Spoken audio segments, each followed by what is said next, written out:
अपने वोट की कीमत नहीं समझते हो।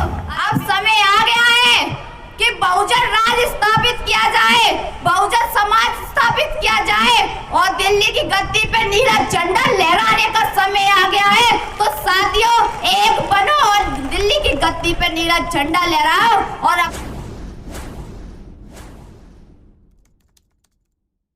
सभी सम्मानित साथियों को मेरा क्रांतिकारी जय भीम। आवाज नहीं आई। जय भीम। जैसा कि भाइयों आपको पता होगा कि हमारे देश में क्या चल रहा है, हमारे लोकतंत्र की भी हत्या की जा रही है। और जैसा कि साथियों आपको पता होगा कि अभी हमारे माननीय प्रधानमंत्री मोदी जी द्वारा नई संसद भवन का भी उद्घाटन कराया गया। भाइयों, जिस संसद भवन में लोकतंत्र से चुने हुए सांसदों को होना चाहिए, और उस संसद भवन में पाखंडी बाबाओं को बुलाया गया और संसद भवन का पूजा पाठ और शुद्धिकरण कराया गया। इससे क्या हो रहा है साथियों? जिससे हमारे लोकतंत्र की हत्या की जा रही है।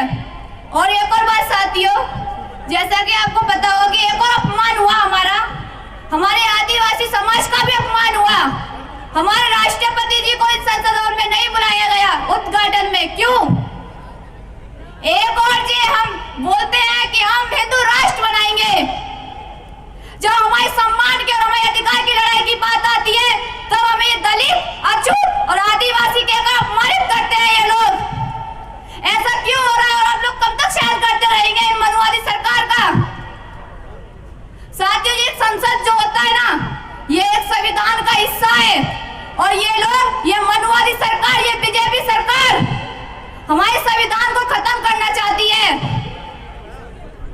क्या साथियों आप चाहते हो कि हमारा संविधान खत्म हो? जिस बाबा साहब ने इतना संघर्ष किया, हमारे 4-4 बच्चों की कुर्बानी कर दी हमारे लिए, संविधान बना के हमें जो आजादी दिलाई, हमें जो वोट का अधिकार दिलाया, उस संविधान को ये लोग खत्म करना चाहते हैं। तो मैं आप साथियों से निवेदन करती हूँ कि आप सभी साथी एक बनो और संविधान को बचाओ और अपनी सरकार लाने की कोशिश करो। और साथियों, ये जब ही हो सकता है जब हमारे बड़े भाई एडवोकेट चंद्रशेखर आजाद जी ये हमको ये आजादी दिला सकते हैं। नहीं तो ये मनुवादी सरकार हमें जड़ से उखाड़ फेंकने का काम कर रही है। आप देख ही रहे होंगे अभी जंतर मंतर पे भी क्या चल रहा है, आप ये को नहीं पता होगा कि ये एक और, अरे इनने तो अपने राजनीति की खेल में हम बेटियों को भी नहीं छोड़ा। एक और जब बेटी बचाओ बेटी पढ़ाओ का नारा लगाते हैं और दूसरी ओर इनकी 10 कदम की दूरी पर हमारी पहलवान बहनें बैठी हैं। अरे जो मोदी जी कहते थे पीनेश जी से, अरे क्या बात है बेटा, ये तो मेरे ही घर की बेटी है। आज मोदी जी को दिखाई नहीं दे रहा कि ये किसके घर की बेटी है। उन बेटियों ने न्याय के लिए आवाज उठा ली तो उन्हें एक जात का बोल के अपमान कर रहे हैं और बोल रहे हैं कि इनको विपक्षी लोगों ने बिठाया है। क्या बात है मोदी जी, आज आपको नहीं दिख रहा है कि बेटी अपने न्याय के लिए बैठी हैं? आज इन बेटियों को न्याय चाहिए तो ये न्याय नहीं दे रहे हैं, संसद में बैठकर जश्न मना रहे हैं। और संसद में जश्न मना रहे हो जिन संसद में जिन संसद में पाखंडियों को बुलाया जा रहा है, बाबाओं को बुलाया जा रहा है, क्या यही चलेगा? आप चाहते हो कि यही चले? आप लोग चाहते हो कि संविधान खत्म हो?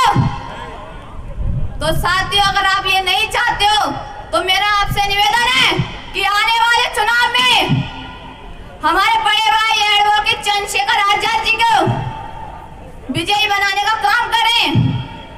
भाइयों, यदि और चंद्रशेखर भाई विजयी बनते हैं तो वो विजयी नहीं बनेंगे, विजयी हम होंगे।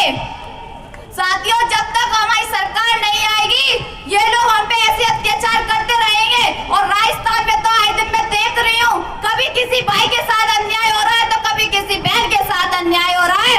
अभी हाल ही में पूजा भील नाम की 8 साल की बेटी के साथ राजपूत समाज के लड़के ने उसका लक्कार कर उसको 10-12 टुकड़ों में फेंक दिया। और इस सरकार ने उस बेटी को भी न्याय नहीं दिया। तो भाइयों, आप चाहते हो या ये न्याय हो? बताइए, आप चाहते हो? तो फिर भाइयों, अब समय आ गया है, एक बनो और अपनी चंद्रशेखर आजाद जी के हाथों को मजबूत करने का काम करो। साथियों, मैं एक स्लोगन बोलूंगी जिसमें आप सबको पीछे से आजादी शब्द लगाना है। मैं चाहूंगी कि आप जरूर बोलें।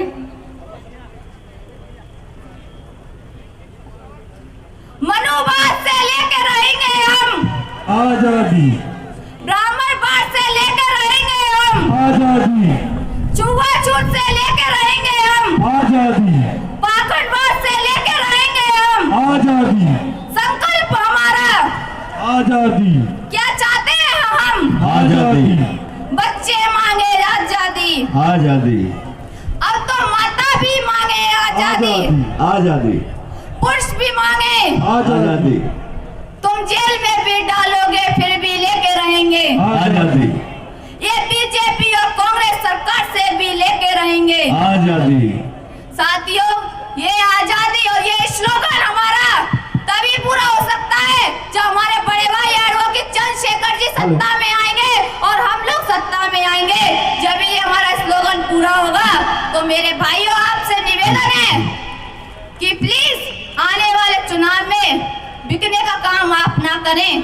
और जो हमारी भोली वाली माएं और बहनें होती हैं वो तो बहुत जल्दी इस सरकार, जो मनुवादी सरकार है, मनुवादी लोग हैं, उनके झांके में आ जाती हैं। वो एक फ्री का राशन, फ्री की चीजें देने का वो करती हैं। तो हमारी माताएं उनकी बातों में आ जाती हैं। तो मैं अपनी माओ से भी कहती हूँ कि माताओं, ये आप लोगों को सिर्फ दो चंद पैसों का लालच देते हैं, चंद पैसों का लालच देते हैं, चंद अनाज का लालच देते हैं और आप लोग इनकी बातों में आ जाते हैं। और हमारे भाई कुछ शराब की लालच में आ जाते हैं, कुछ चंद पैसों के लालच में आके अपना वोट बेच देते हैं।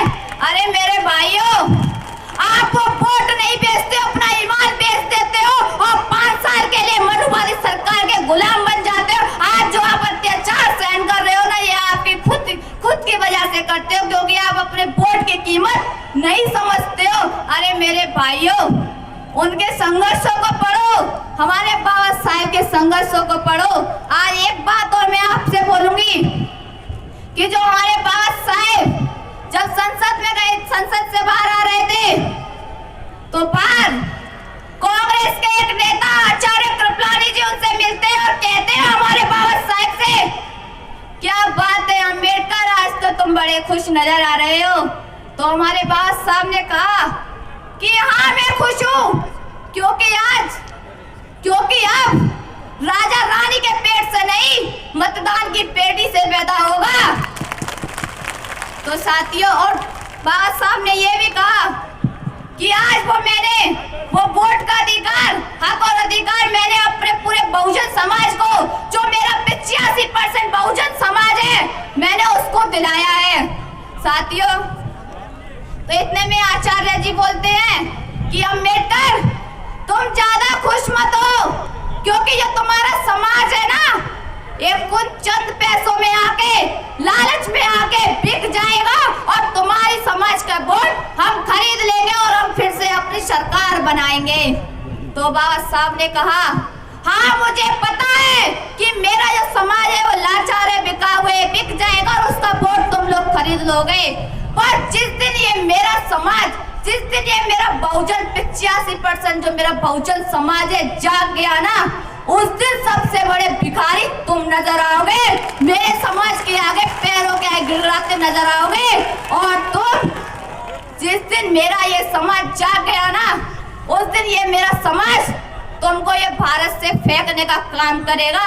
इसलिए साथियों, अब समय आ गया है कि बहुजन राज स्थापित किया जाए, बहुजन समाज स्थापित किया जाए और दिल्ली की गद्दी पे नीला झंडा लहराने का समय आ गया है। तो साथियों, एक बनो और दिल्ली की गद्दी पे नीला झंडा लहराओ और अपनी सरकार लाने का काम करो। अगर आपको अत्याचारों से अगर आजादी चाहिए तो अपनी पार्टी को लेकर आए, अपनी सरकार को विजयी बनाए। सभी सम्मानित साथियों को मेरा क्रांतिकारी जय भीम। धन्यवाद, जोरदार तालियां।